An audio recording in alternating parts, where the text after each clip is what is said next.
quitting Kratom is a process of surrender. As I'm approaching 4 years Kratom free, I'm seeing the whole process of my addiction and quitting as many different things these days. When I was going through it, it kind of took on its own space and time and understanding in my mind about like what the meaning of all of it was. And I didn't know the meaning of it as I was going through it. And now as the years go by that I've been Kratom free, I see things differently. And I see the many blessings in disguise of the process of quitting and then also the addiction itself. And so I was pondering on that concept today of quitting being a process of surrender. And surrender can be looked at in a lot of different ways. The definition of it implies the giving up of one's authority to the opposing enemy, which doesn't seem that great, but surrender can mean a lot of different things. And to me, as I look back on things now, it was the letting go of not only the addiction, but the letting go to the unknown of what was to come, who I was going to be, what life was going to turn into, the letting go to God, which some of you may not be into. But for me, my faith and my relationship with God have been foundational to my sobriety. And there was a surrendering to that when I was going through my whole quitting and even in my addiction, because I knew that I wasn't able to get through what I was going through on my own. And so I had to surrender to what I knew as my higher power. And if that's something that doesn't resonate with you, it can also mean, the surrendering to the process of quitting itself. And like I was saying, for me, it was the surrendering to that unknown. And there's a part of surrender, like the definition says, where it's like we give up our power. And that's something that can be really hard for a lot of us. For me, I don't know about for you, but I gave up my power to my addiction, first and foremost. And I lost myself to my addiction. So when it came time for the quitting process, it was almost like I was taking that power back and I was surrendering it to, the quitting. I was surrendering it to my higher power. And so there was a lot of good in that. There was a lot of beauty in that, taking back the power that I had lost to my addiction. So let's think about this further, the process of surrendering. Like, what does that look like in real time? What's up with that? Like, we can get all philosophical here, but like, what does this really look like? And for me, keep in mind, this is something that typically goes on over a large amount of time, but there can also be small surrenders every single day that we make, where how it looks in real time is that when we decide that we are ready to quit, we have to surrender to that, to the discomfort of the quitting, to the unknown, like I was saying, where we don't know what's to come. We don't know what the future has in store for a lot of us. There's been a lot of damage done to our lives, and we find ourselves standing in the wreckage of what the addiction has caused. Over here, Peanut. And So there's an unknown for a lot of us. Come on, let's go this way. And, you know, there's a surrender every day when we are quitting and when we're in recovery, when we don't take that dose, when we don't continue on in the addiction. You know, it's a surrendering to that moment. It's a surrendering to that choice where we may not be taking that dose of Kratom anymore. And we don't know what's to come. We don't know, you know, how long the discomfort is going to last, both when we make our initial quit and then also when we're in our long-term recovery and we're facing things like pause and anhedonia and all of that kind of stuff that goes along with the long-term stuff. So there's an uncertainty when it comes down to quitting and when it comes down to recovery, and there is a surrendering in that.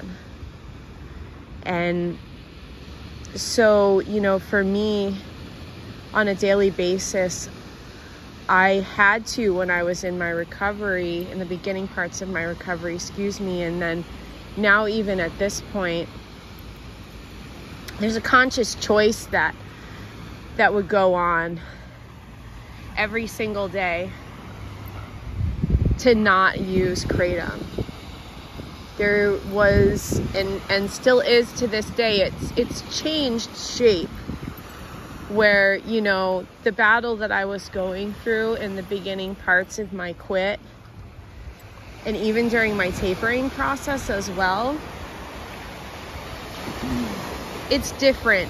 How it is now at 4 years is a lot different than how it was when I was in my taper and then my first initial quit.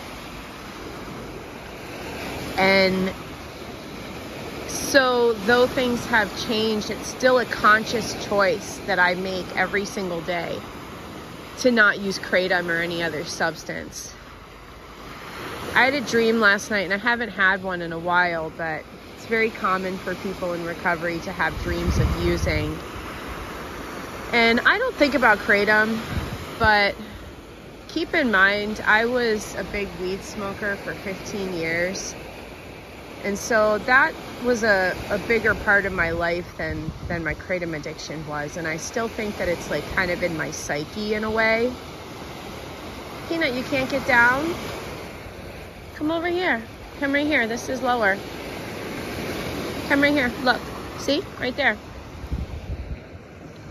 But I had a dream last night that I was about to like smoke weed, and I was like buying it. Like I was buying it, like in the dream. It was so weird. Like I was like negotiating with this person who was like selling weed. And I was like, yeah, you know, I haven't smoked weed in a few years, but I'm just gonna smoke. I'm just gonna smoke right now. Like, sell me a gram of weed. And in the dream, I knew it was wrong. And in the dream, I knew what I was letting go of. Sorry if the camera's getting all wonky. I gotta put my hand in my glove. But in the dream, like, it was weird because I was like rationalizing it in the dream, but I knew that it was wrong. So it's interesting, you know, like this far out in recovery, like, sure, it's easy. I don't think about any of this stuff. Do I consciously want to smoke weed? No. Like I have no interest in it. But it was like in my subconscious mind, I still in this dream was like, you know, considering doing it. And strangely too, I haven't had any of them recently, but I'll have dreams, because I'm at 14 years sober from alcohol right now, and I'll have dreams that I sometimes will drink a drink, and it'll happen so quick in the dream that I don't even like make the conscious choice that I'm doing it. And then in the dream, I have that like remorse and regret of like, oh man, like I just drank, and I just threw all of those years of sobriety away for this drink. And I bring this up in relationship to the process of surrender because, like, you know, although I'm all of these years out in recovery from these different substances, it's still a process of surrender every single day.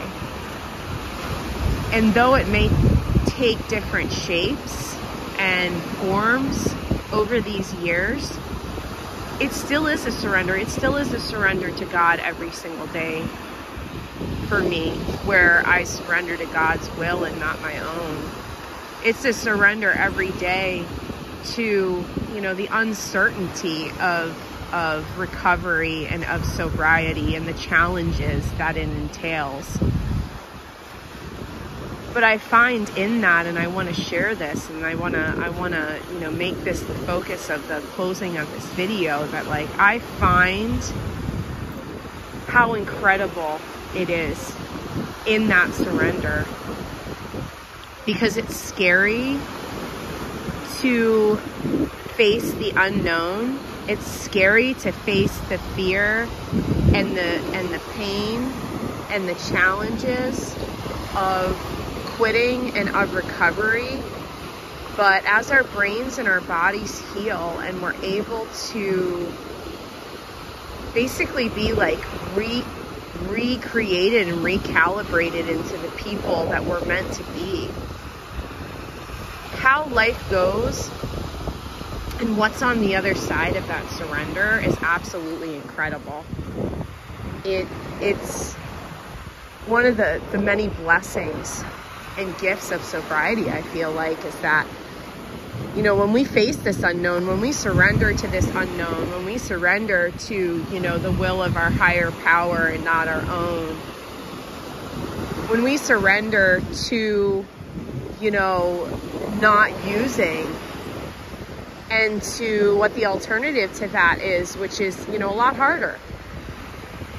Using is like a quick fix. Using Kratom, alcohol, weed, whatever substance it is, it's like a quick fix where, like, we may have 20 minutes to however many hours of relief and escape, but it's never really solving anything. And so in that time of surrender, and in, you know, the surrender to the person that we are meant to be, and to our higher power's will for our lives, we're able to really, like, see the fruit of sobriety and of recovery. And that is, you know, it's essentially just like, and ultimately making the right choice of not using. And although it's hard, you know, taking the way that may be a little bit more difficult in the short term, but in the long term, there's great rewards and great benefit to it. Because I'll tell you right now, having surrendered in this process of recovery, day in and day out, moment to moment, I've learned that, like, oh my gosh, things are so much better this way. Things are so much better when I'm not using Kratom. Things are so much better when I'm not blazed on weed 24/7. Things are so much better when I do face the challenges in my life with a clear mind, clear heart.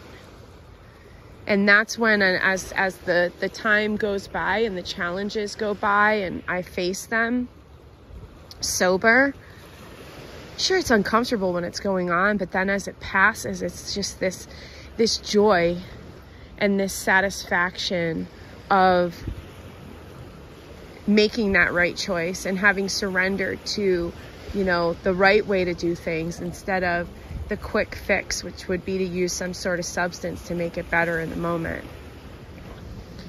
So, as with our last video, you know, this is an invitation for you to think about some things. I know when we do these walks with Peanut and we have these discussions about these kind of things, these kind of deep philosophical ponderings about things, it may not be, you know, as clear cut as some of like the informational videos that we have on this channel, or me telling my experiences in a really cut and dry way. But it's my hope and my intention that it invites you to think about some things that you haven't thought about before. And one of the main reasons why we have this channel here is because there's not a lot of people that I see making videos that are in long-term kratom recovery. And I enjoy and feel honored to be able to share with you some of the revelations that I've made at this point. Because when I was going through things, when I was still in my addiction, or when I was in the first parts of my recovery and stuff, and even, you know, later into recovery, like I didn't think about stuff like this because I was just going through the motions every day of like kind of getting through it. And maybe this stuff is just like way out of the scope of what you want to be thinking about, and you do need that more immediate, like, you know, how do I get through today? Not how do I look at things from this different perspective. And that's totally cool if that's what's going on. But again, it's just an invitation to maybe think about some things in a different way. And maybe one day you'll be at that place too, where you'll be able to see things differently.